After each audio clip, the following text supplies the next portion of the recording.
Welcome back to an all-new episode of the Timeout Podcast. I'm your host, Amir Mehrtash, here with my co-host, Jad Nizam. What's up, everyone? We're very excited to do this right now.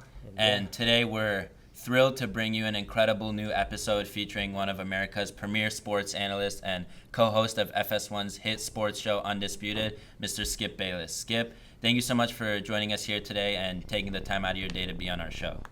It's a pleasure to be here, and I have a co-star with me today, my little daughter Hazel, who wants to be on TV today. So she said, "Here, guys, I'm here too, and I know football better than my dad does." Welcome, Hazel, to our show.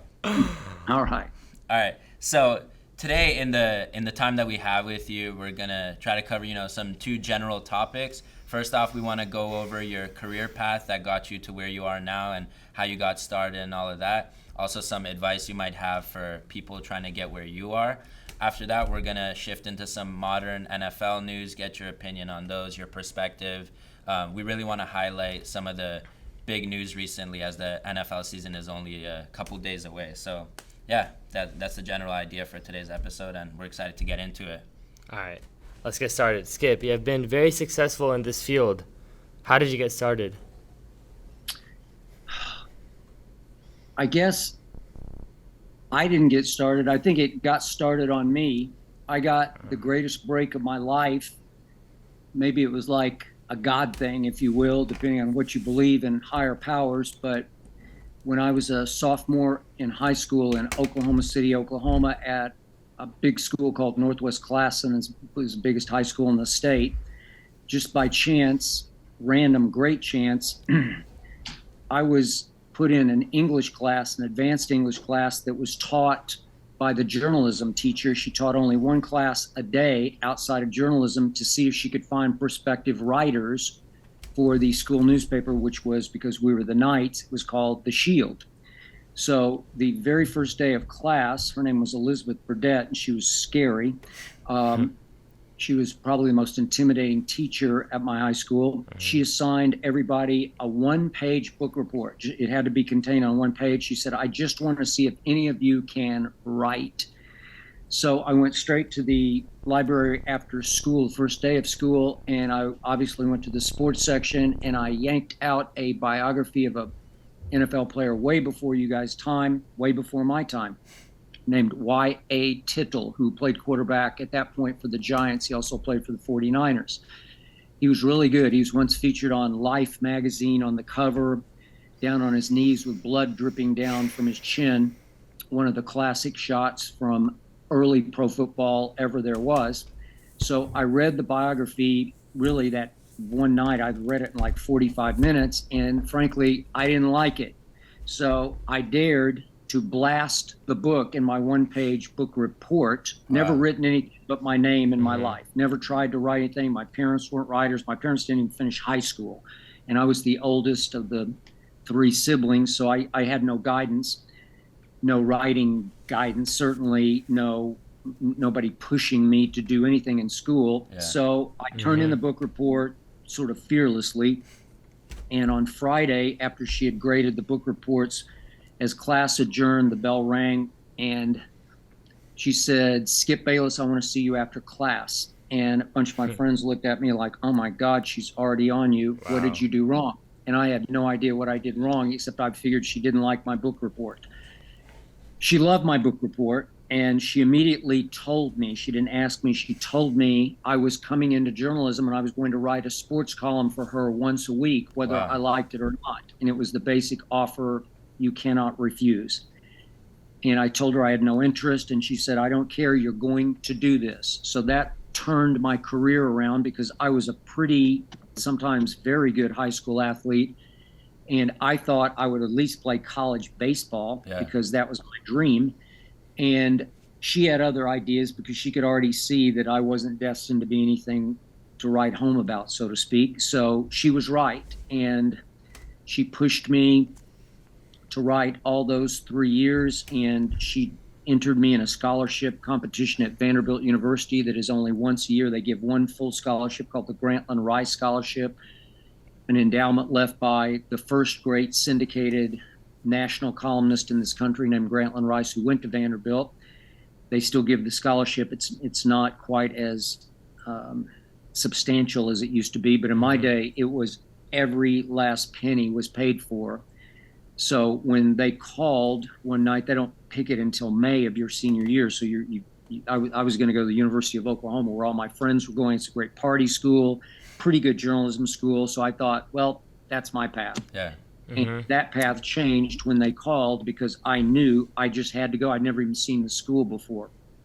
And I plunged and went, and it changed everything, because it got me credentials, because people knew the scholarship and the winners had been successful before me, though no one west of the Mississippi had ever won the award in its history. It'd probably been 20 years of that.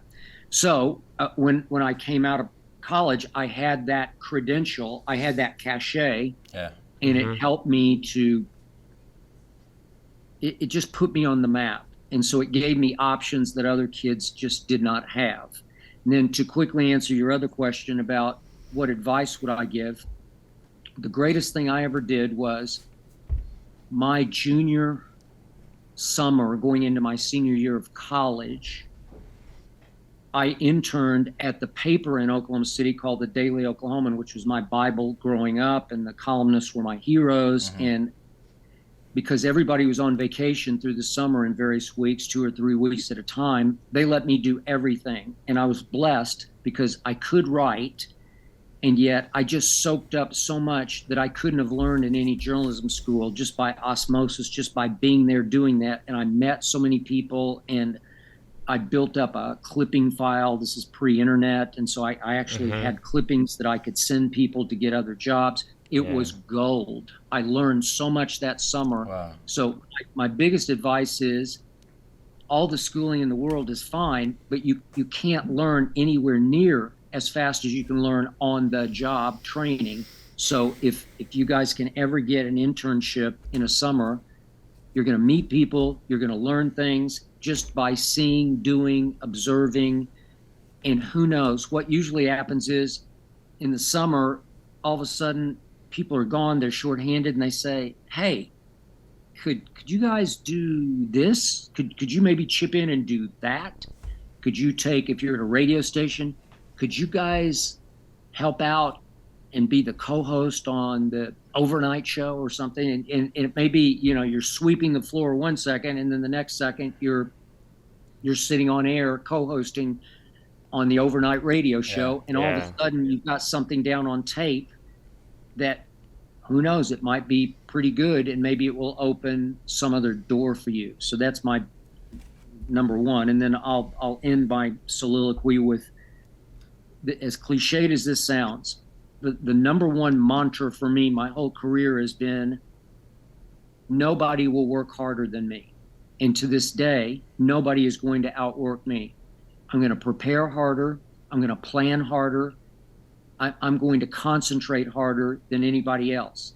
And we're about to launch into football season, and trust me, every Saturday and obviously every Sunday, I'm going to be wall to wall watching football. And you can say, well, you're a fan, would you be doing that? Well, yeah, maybe if you're a fan, you'd do it, but if you needed to do something else, you'd go do something else, and nobody would care. They care with me, and I'm not going to miss college. I'm going to go wall to wall because I need to know who can play in pro football. And obviously out here in the Pacific time zone, starting at 10 a.m. every Sunday until, when does it end? Like at, it's around 9 o'clock, I guess, it's here when it finally ends. So it's like a, what would that be, 13-hour day. You're going to get me, and then I'm going to do a lot of social media. Then we're going to plan Undisputed. I'm going to sleep for maybe 4 hours before I get up at 8 o'clock in the morning to get ready for Undisputed on a Monday. And that's how it's going to be. And I'm going to have 6 straight months of that. And I love it. And I'm obsessed with it. And I'm, to the detriment of my wife, it's my whole life. And as I always tell her, I'm sorry, it's just who I am, and it's what she signed up for. So if you're willing to work nights and weekends, as I do, you can really go places in this business. So your main point to someone getting into journalism and to set themselves apart from the competition once you've made it in would just be hard work, even if it's cliche, like you said, it's just work, make sure no one else is outworking you? Most people they're just not as committed as I am. And I've been doing this for a long time, and so I've competed with thousands of people going back to my early days when I first got hired. I started at the Miami Herald, which was really, at that point, it was a top 5 sports section coming right out of Vanderbilt. It was huge for me to start there. And they hired 2 young people, me, right out of college, and a kid, I won't name him, but he came out of a rival college of Vanderbilt. And the sports editor just flat out told me the first day I was hired, it's between the 2 of you on who rises and who falls. And we'll know in 6 months. He said, in 6 months, you're going to get promoted or he's going to get promoted. And I did, because I worked harder and I was obsessed with it. And he started a family pretty quickly, and that's great. If that's what you want to do, God bless you.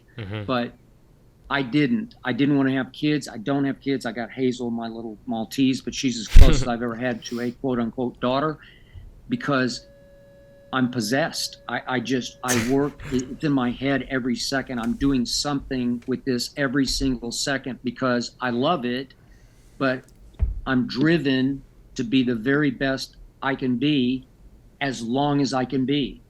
And I just know that most people I've encountered along the trail, they don't want to work that hard, because I don't blame them. Who does want to work that hard? Because it's sports. And so most people get in thinking, oh, it's a lark. It's what I do for fun, I can do for work. There's some truth to that. But in the end, if you really want to rise in this business, obviously it helps if you have a talent. It can be a writing talent or a speaking talent, or almost like an acting talent on air if you're good on camera. There are a million talents that go into this thing in the media, and it depends which direction you choose. But in my case, the talent that I had is driven. It's like I once called Michael Jordan. He was a supremely talented overachiever. Well, if you've got supremely talented overachiever, you got the greatest ever. So that's Michael Jordan. And not that I'm Michael Jordan, but I'd like to think that I've been as good as anybody has been in my field for a long time. And the only ways I know to do that are, you can't mail it in. You can't semi-retire. You can't do it with your left hand. You have to do it with both hands as hard as you can, and both feet as hard as you can go. I think it's important to me, only because I compete every day with the guy who's in the Pro Football Hall of Fame. It's very important to stay in very good physical condition, and I am. I'm in supreme physical condition. It's just part of my being. It's part of my psyche. It's part of my confidence. If I worked out hard this morning, then I feel better on air, and I feel like I can battle better with Shannon Sharp, who's still in very good shape, but he's not in better shape than I am. He's bigger than I am, and he's stronger than I am, but not pound for pound, because I'll take on anybody in the weight room. I'm 165 pounds. I don't know what Shannon weighs, but he weighs a whole lot more than 165. But the point is that's my being. Like you have to continue to drive your body to do this, because it's a really grueling existence that I lead, especially in the 6 months of football, which also leak into, as you guys know, about 3 or 4 months of basketball.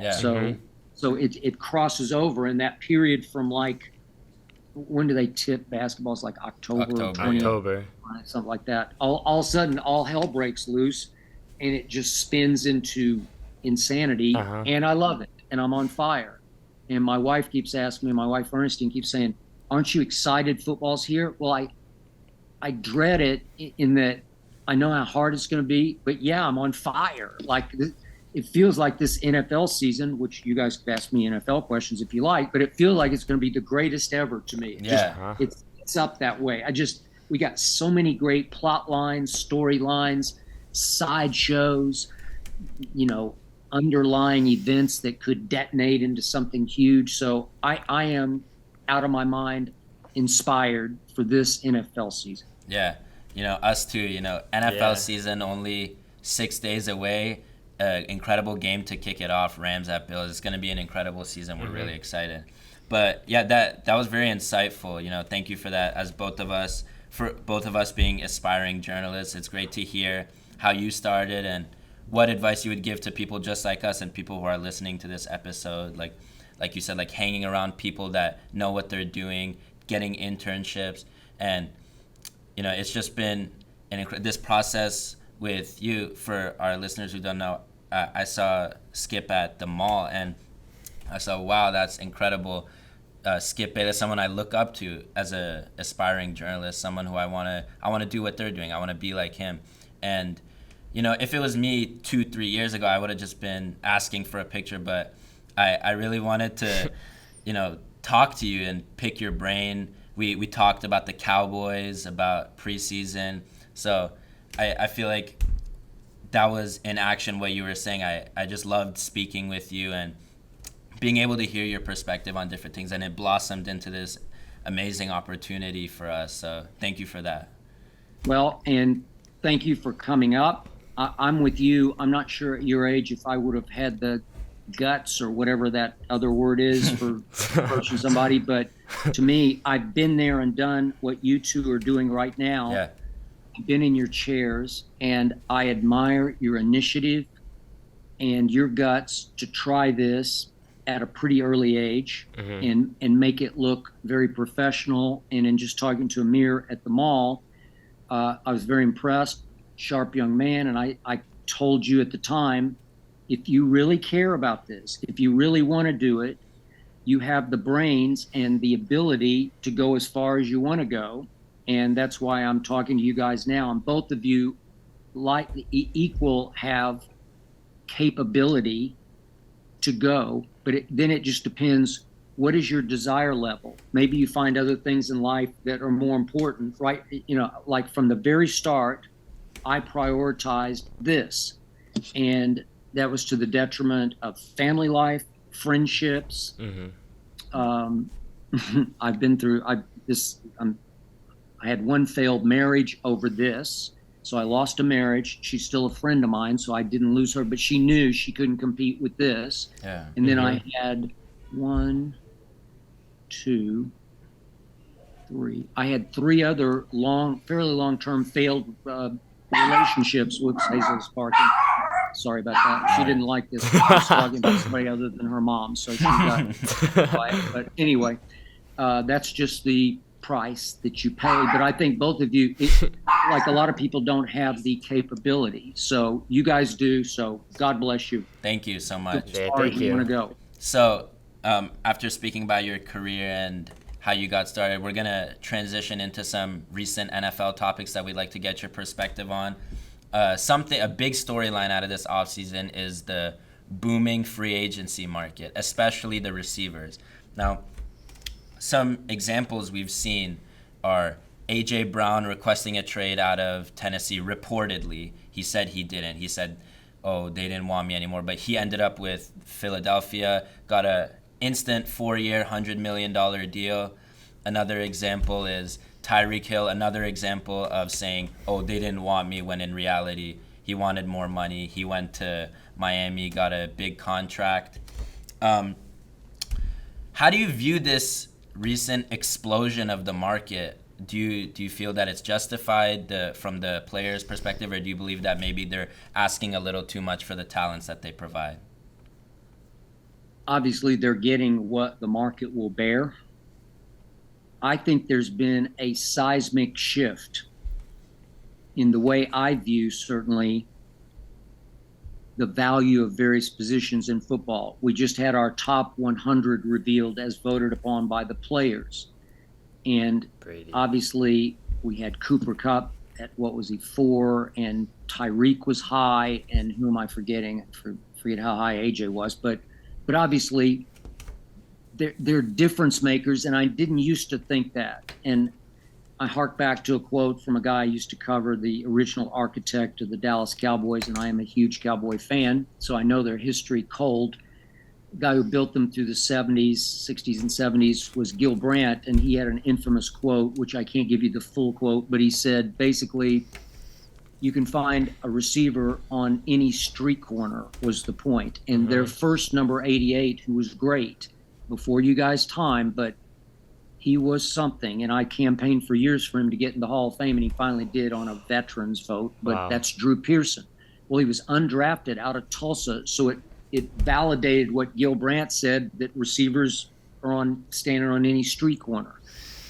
Okay, not anymore, because what Cooper Kupp did for the Rams was mind-blowing to me. I think he was more valuable than his quarterback. And I've always argued that the quarterback was by like 10 times the most valuable position, not just in football, but in all of sports. You go nowhere without a quarterback. Matt Stafford shocked me last year because he was so much better than he had ever been in Detroit. Well, obviously he didn't have the talent around him in Detroit, though he did have Megatron, who was top 5 all time at the very least. He could be top 2 all time in a lot of people's books. And yet he comes to LA and he never trusted Megatron quite the way he came to trust Cooper Kupp. And so who's the MVP of the Super Bowl? Cooper Kupp. Yeah. And where did Matt Stafford go when in doubt?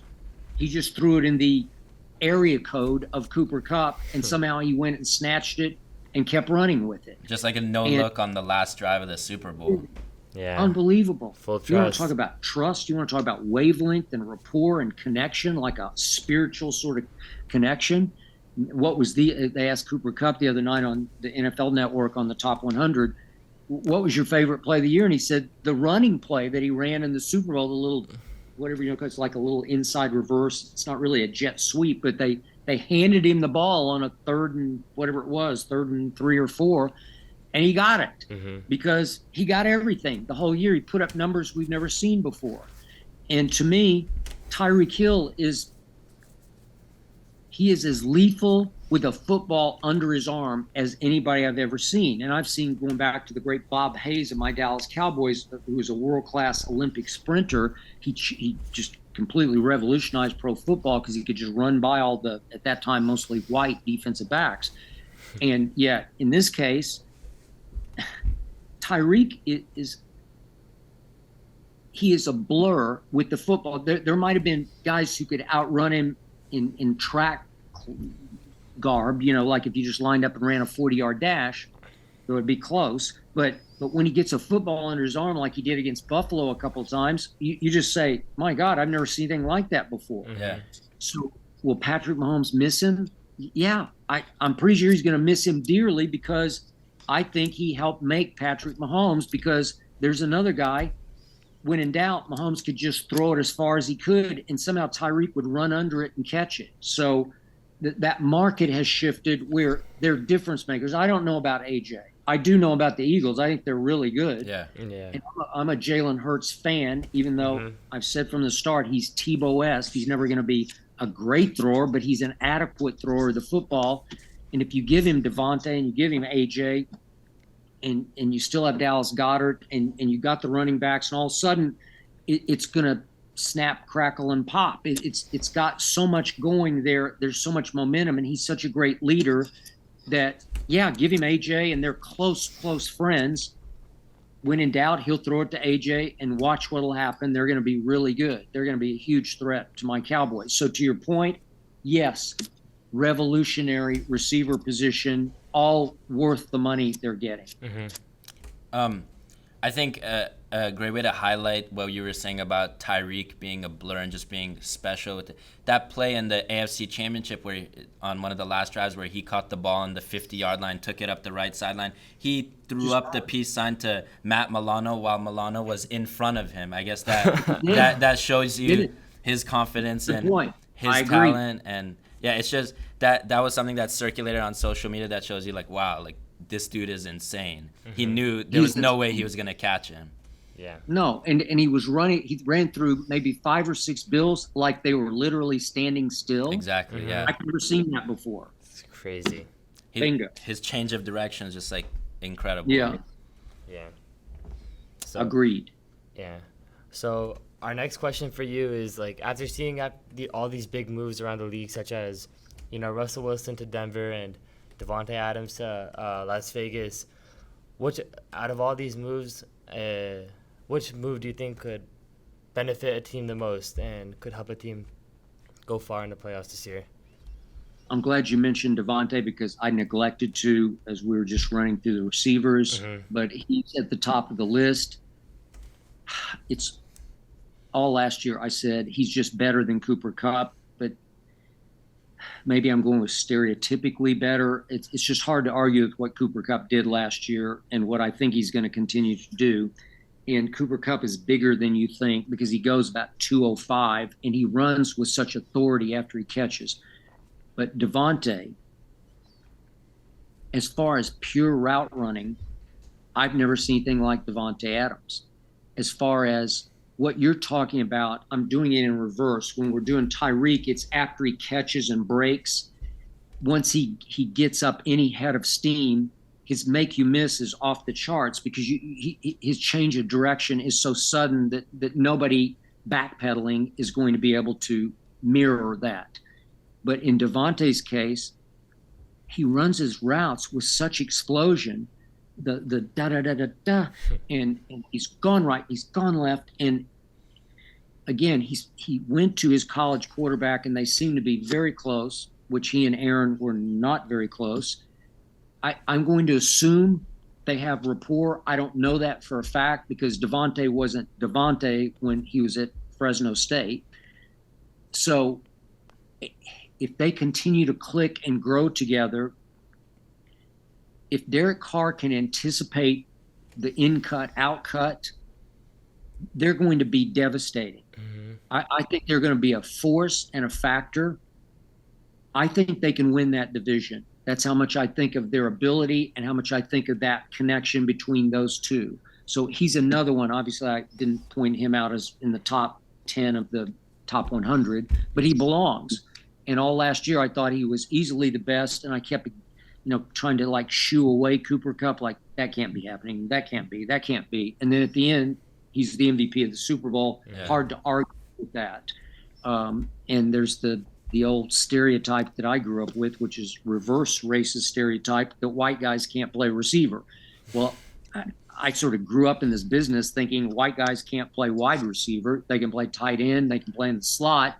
But when it comes to pure, raw, Olympic sort of speed and athletic ability, they were second best to the black guys. Well, all of a sudden, Cooper Kupp is proving me wrong on that. But you want to talk about an outlier. You want to talk about a mold shatterer. He is shattering the mold. And Devontae is making the case. He's got to continue on. He's elevating himself into that conversation with Jerry Rice and Michael Irvin. And if you want to throw T.O. in there, which I don't, but a lot of people do. I'm a big Michael Irvin fan. But my point is these guys are so good. You've got a golden age of wide receiver right now. They're so good that they're all making all-time cases, not just now cases. They're making all-time cases. We'll have to see how they play on out. But, man, they're off to incredible starts, all of them. Yeah. I agree with what you were saying about the Raiders, the rapport between Carr and Devontae. I think that, like you said, they can be a real force in the AFC West, in the AFC as a whole, with a bunch of moves made this offseason. It completely shook up the makeup of both of these divisions, more significantly the AFC. But I feel like the success of the Raiders hinges upon not only the connection between Carr and Devontae, but the effectiveness of the new regime in Vegas with Dave Ziegler and Josh McDaniels coming from New England. Yep. I feel like with McDaniels' offensive mind after working with Brady for many years, I feel like him with Carr and add Devontae to the mix, they can be a real dark horse, not even dark horse, but a real contender this year. And I think the moves that they made and their defense has always been solid. They lost a couple players to on-field stuff, off-field stuff, but they recently traded Trayvon Mullen. But I still think that defense, as long as they're solid, that offense can take them over the top, like you were saying. Well, and if you have Max Crosby and Chandler Jones, you got a chance. Yeah. You got a chance to, because in the end, speaking of all these great throwers and catchers, the essence of pro football is making the quarterback hurry or make him distracted somehow, or obviously knock the hell out of him. Totally. And it's just how you win pro football games. And if you have people who can get to the passer, such as my guy in Dallas, Micah Parsons, you have a chance, because the teams that can't rush the passer, it's just they're too good on the other side of the ball to stop. And so you're going to get shredded unless you can make Tom Brady move or hurry or hurt, make him ache. And I agree with everything you just said about the Raiders. Josh McDaniels will work wonders with Derek Carr. And by the way, they were pretty good last year. Yeah. Mm-hmm. They made the playoffs last year, so they took a step without Josh and without Devontae. And now you add this to Darren Waller, and all of a sudden you're like, yeah, okay. So I'm bullish on the Raiders. Mm-hmm. So, Jad, I'll let you take this next one. We want to get your perspective on a very interesting question. Yeah. Okay. Skip, we have to ask you this before we let you go. Who do you think will be in this next Super Bowl matchup?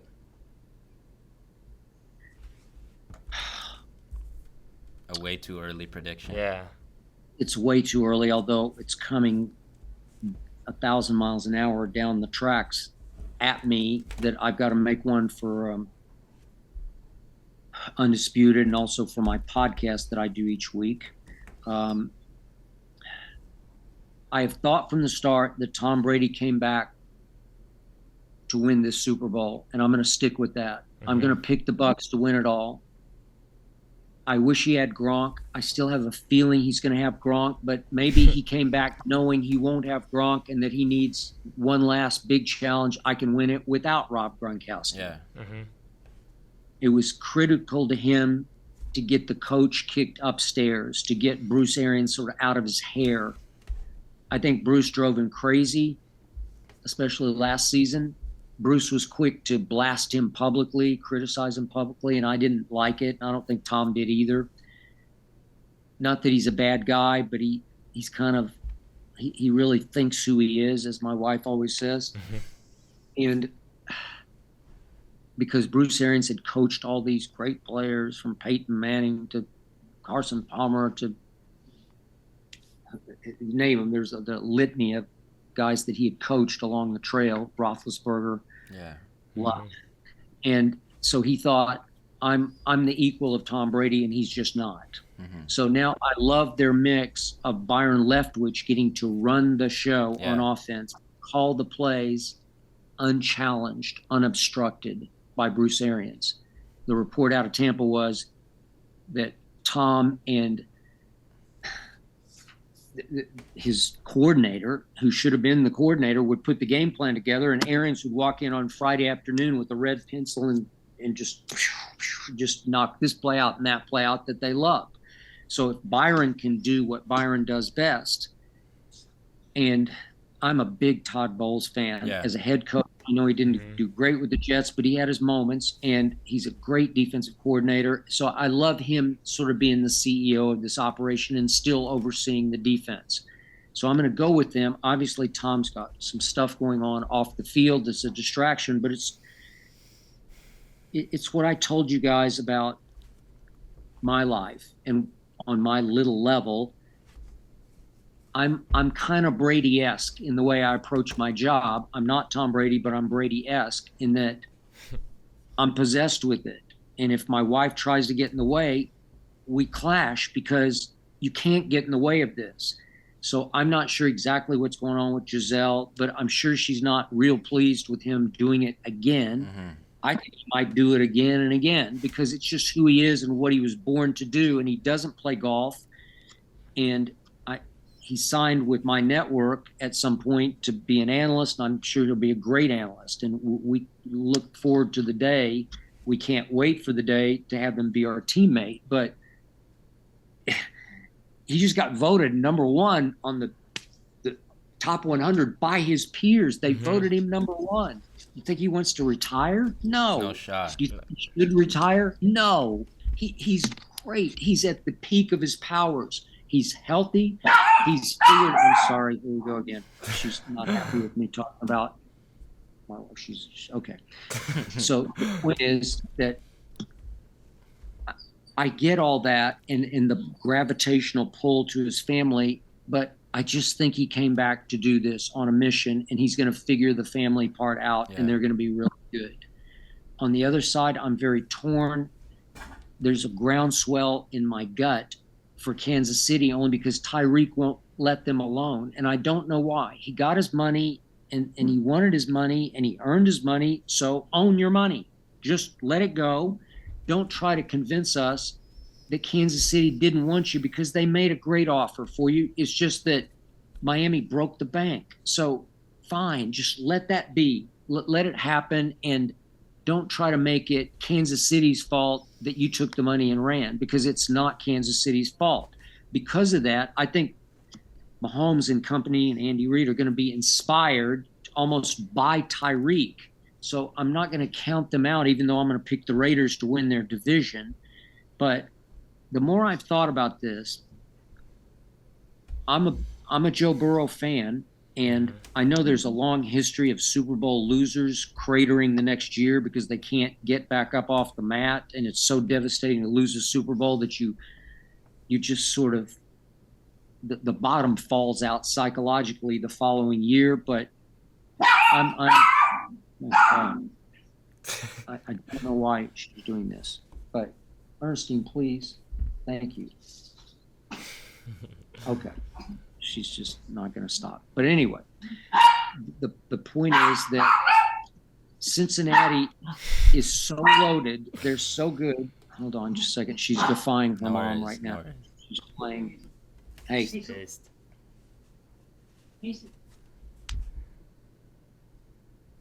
Okay. Now we got it. Cincinnati they shattered the mold last year to get there. They gave up by far the most sacks in the regular season and by far the most in the playoffs, like absurd numbers of sacks. It was 9 in that Tennessee game, wasn't it? Just absurd. I don't know how you win the game. I don't know how your quarterback stands upright for the whole game when he goes down 9 times, but he's a tough guy. Now he's had an appendix, but he seems fine. They completely remodeled the offensive line, as you guys know. They replaced 4 out of 5 positions. They have to be better. And if you give him more time to throw, he was pretty great last year. And obviously he's got a great very young, but on the rise receiver of his own. Yeah. I like their whole receiving core. It's incredible. Joe Mixon, when he was at the University of Oklahoma, I'm a fan of, because I'm from there originally. He was really good in college, like really good. And I kept telling people he's going to be really good, and they stole him in the second round. Well, he's really good. And I'm between Kansas City and Cincinnati, but at this moment right here, way too early, I'm going to go with the Bengals again. I just think it'd be a great storyline if you had the next Brady, who's like Joe Burrow to me is as close to Brady as any of the young quarterbacks are in style, in just the way he operates. He does it with his brain and his anticipation, and that's what Brady does. And Burrow's got a nice arm. He's not got Mahomes' arm or Josh Allen's arm, obviously. But the point is, you don't have to have that. Sometimes that can be a detriment, actually. Yeah. Brady's got an above-average arm, and Brady led the league in what's called air distance last year. So nobody threw the ball farther more often, an overall average per throw than Tom Brady did. And when I was watching him in the preseason game the other night, he can still flat out fling it with all kinds of juice and velocity and accuracy, and it comes out hot out of his hand still. And Joe Burrow's like right there with him, the way he throws the football. And obviously IQ wise, Burrow is in the Brady realm. I don't get that from Josh Allen. Josh is doing it more on heart and athletic ability and size and measurables. And if he needs to go run over somebody on 3rd and 2, he'll just run over you because he's 240 pounds. And I love that. But he doesn't have the finesse. He doesn't have the intellectual sort of flair that both Brady and Burrow's already showing me he's got that Brady thing going, because Brady's just beating you with his head. He's seeing it before the snap, and so is Joe Burrow, where they just see it and they read you before you even know what you're doing yourself. And Brady has a pretty good idea where he's going to go with the football before it's snapped. And then nobody can speed read on the fly better than Brady. Well, and he's got underrated, so does Joe Burrow, pocket feet. Like my partner Shannon Sharp always makes fun of Brady that he's completely statuesque. Not in the pocket, he's not. Where he's got ballerina feet in the pocket, where it's subtle, but Tom Brady can still make you miss in the pocket for a split second. It's just da da da da da da da. You know, it's just subtle, quick feet to be able to move 2 feet there so that I miss Aaron Donald flying past here. So I find a little opening, a little window to throw through over there. And it's hard to explain and happens so fast, but a lot of guys can't do that. Joe Burrow's got those quick feet also in the pocket. They can't run. It's just quickness. It's just the ability. It's tiny mobility as opposed to long mobility. So I'm going to go Tampa Bay over Cincinnati. So you said Burrow is the closest thing in your mind to Brady right now, but you don't see that as a sort of passing of the torch moment? You still think Brady's going to take that for himself? Boy, it'd be hard to lose 2 in a row, but we saw, I used to see Buffalo do this through the Jim Kelly years. 4 in a row, Yeah, it was brutal. But the point is, I just think Brady's on this mission. And then if he did win, what are we up to? Number 8. Wow. If he won his 8th, would that make him lean more to leaving or staying? You know, like to me, even though what a way to go out. Yeah. And yet to me, knowing Brady the way I know him, I think it might motivate him to stay. Yeah. Like, I just won the Super Bowl. Why should I stop now? I agree. Top of the world.